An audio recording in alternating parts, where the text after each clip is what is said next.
पत्रकार वार्ता में जो साल भर में एक बार यहाँ होती है, उसमें आप सबका मैं स्वागत करता हूँ। यह मुख्य रूप से जो बजट है वो गरीबों के, किसानों के, मजदूरों के, आदिवासियों के लिए, नौजवानों के लिए, बेरोजगारों के लिए इस बजट में प्रावधान किया गया है। छत्तीसगढ़ जो धान का कटोरा कहलाता था, हम लोगों ने पिछले 4 वर्षों में अब धन के कटोरे के रूप में परिवर्तित किया है। बजट एक नजर में आपको बताना चाहूंगा। पिछले साल कुल आय 1,04,000 करोड़ था। अब बढ़ के 2023-24 का बजट अनुमान है 1,21,501 करोड़ का। व्यय पिछले साल 1,04,000 करोड़, वहीं अनुमानित जो 2023-24 का 1,21,500 करोड़। राजस्व व्यय पिछले समय 88,372 करोड़, और जिसमें पूंजीगत व्यय 15,241 करोड़, और इस वर्ष 102 करोड़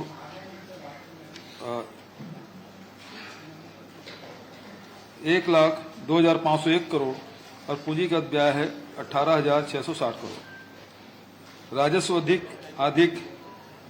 2022-23 में 702 करोड़ था। इस साल 3,500 करोड़ अनुमानित है। सकल वित्तीय घाटा पिछले वर्ष 14,600 था, इस वर्ष 15,200 करोड़। आर्थिक स्थिति स्थिर भाव पर 2021-22 की तुलना में चालू वर्ष 2022-23 के राज्य के सकल घरेलू उत्पाद में 8% की वृद्धि अनुमानित है। राष्ट्रीय स्तर पर 7% की वृद्धि की तुलना में यह अधिक है। 2023 के 22-23 के स्थिर भाव पर कृषि क्षेत्र में 5.93% की वृद्धि, औद्योगिक क्षेत्र में 7.8% की वृद्धि, सेवा के क्षेत्र में 9.21% की वृद्धि अनुमानित है। कृषि, उद्योग और सेवा क्षेत्र में ही राज्य की वृद्धि दर केंद्र सरकार से अधिक अनुमानित है।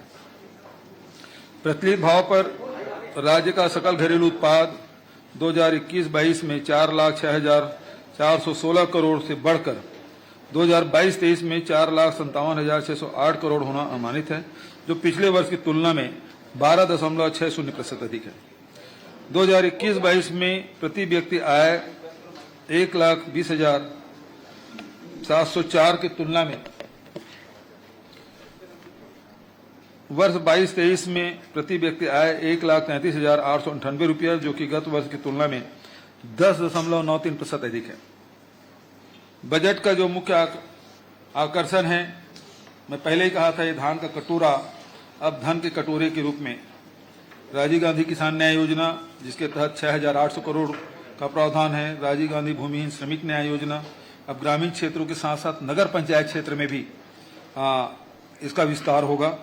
शिक्षित बेरोजगारों को बेरोजगारी भत्ता देने की नवीन योजना, जिसमें नौजवानों को 2,500 रुपये प्रति माह की दर से बेरोजगारी भत्ता प्रदान करने हेतु 250 करोड़ का प्रावधान है। निराश्रित,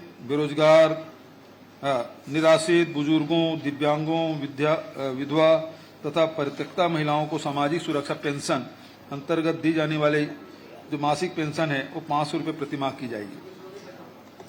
नगरीय क्षेत्र के अधोसंरचना के लिए 1,000 करोड़ का प्रावधान है। महात्मा गांधी ग्रामीण औद्योगिक पार्क की स्थापना की तर्ज पर शहरी क्षेत्र में भी औद्योगिक पार्क स्थापित की जाएगी, उसके लिए 50 करोड़ का प्रावधान है।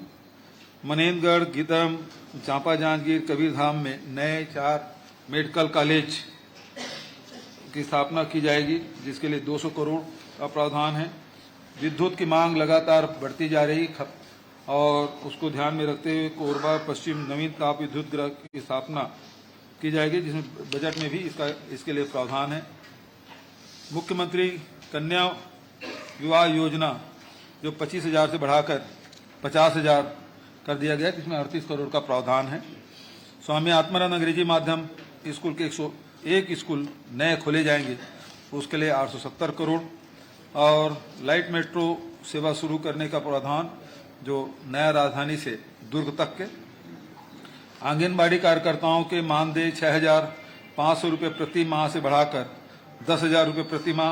आंगनबाड़ी सहायिका के मानदेय ₹250 से बढ़ाकर 5,000 रुपये प्रति माह। मिनी आंगनबाड़ी कार्यकर्ताओं को मानदेय 4,500 से बढ़ाकर 7,500 रुपये कर दिया गया है।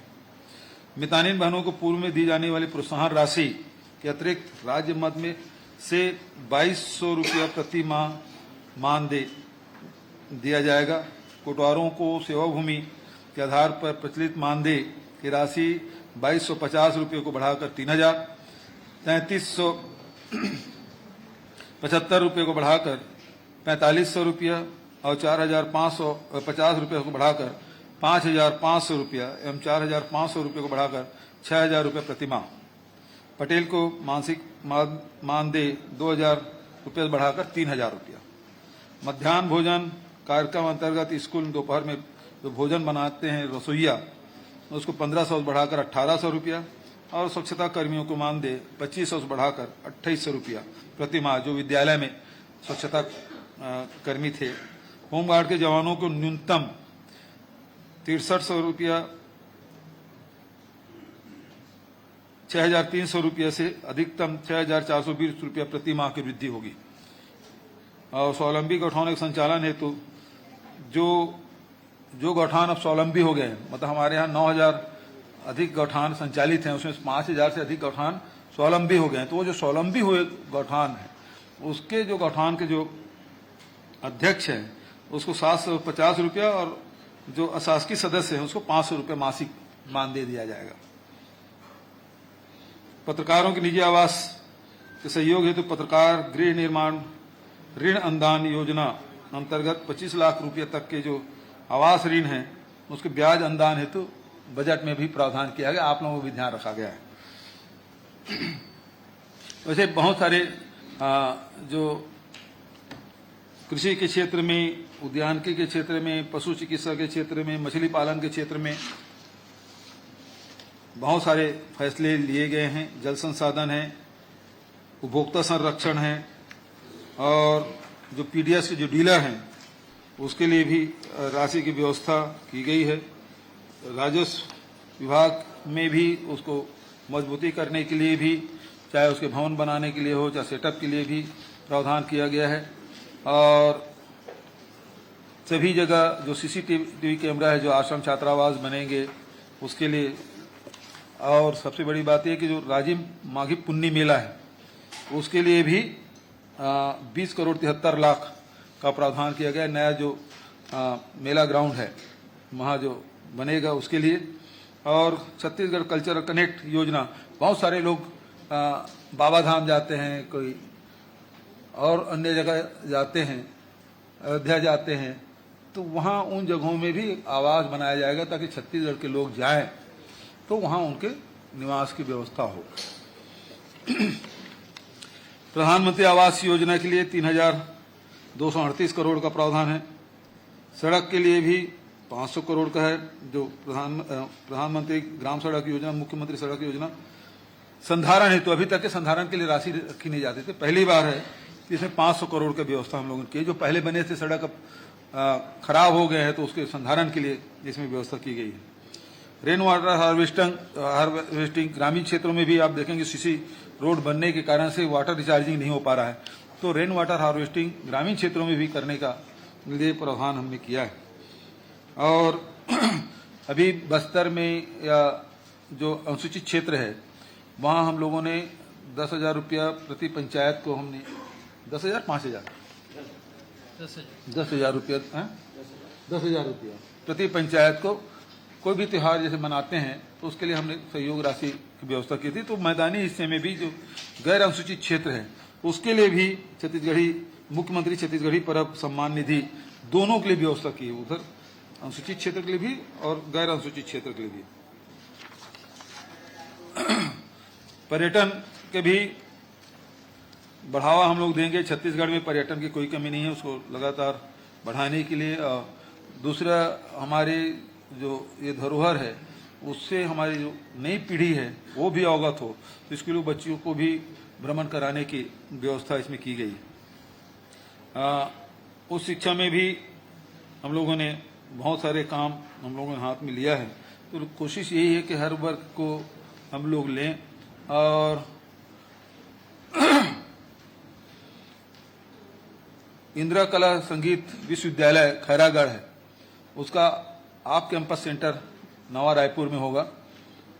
और उसी प्रकार से संगीत महाविद्यालय भी 4 संभागीय मुख्यालयों पर संगीत महाविद्यालय और 6 कन्या महाविद्यालय सहित कुल 23 नवीन महाविद्यालय स्थापना की जाएगी। जो मेधावी छात्र छात्राएं हैं उस राज्य रिसर्च फेलोशिप योजना भी प्रारंभ की जाएगी। आईटीआई के लिए भी हम लोगों ने प्रावधान इसमें किया है। नवीन आईटीआई भी खोले जाएंगे और पुराने जो आईटीआई है उसके उन्नयन हम लोग करेंगे, उसकी भी व्यवस्था की गई है। जो छात्रावास में जो बच्चे रह रहे थे आश्रम और उसमें, तो उसके लिए भी हम लोगों ने पिछले समय बस जगदलपुर में छात्र छात्राओं पोस्ट मैट्रिक छात्र छात्राओं के सम्मेलन हुआ था और उसमें मांग भी उन्होंने की थी।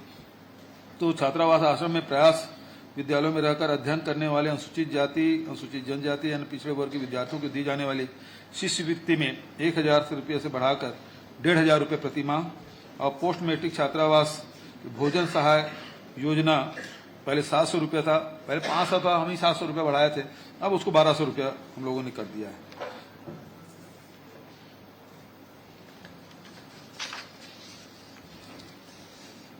स्वास्थ्य सुविधाओं में भी दुर्गम और दूरस्थ दुर्गम क्षेत्रों में मोबाइल मेडिकल यूनिट की स्थापना की भी व्यवस्था की गई है।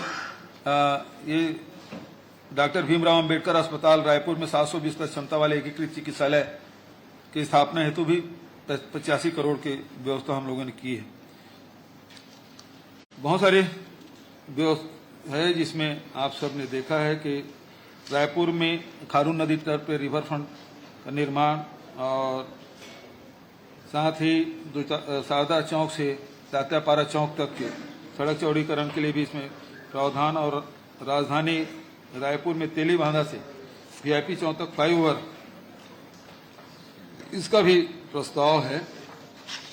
सड़क पीडब्ल्यूडी विभाग के लिए 7000 करोड़ से अधिक का इसमें हम लोगों ने प्रावधान किया है। पुलिस के लिए भी लगातार हमारी कोशिश है।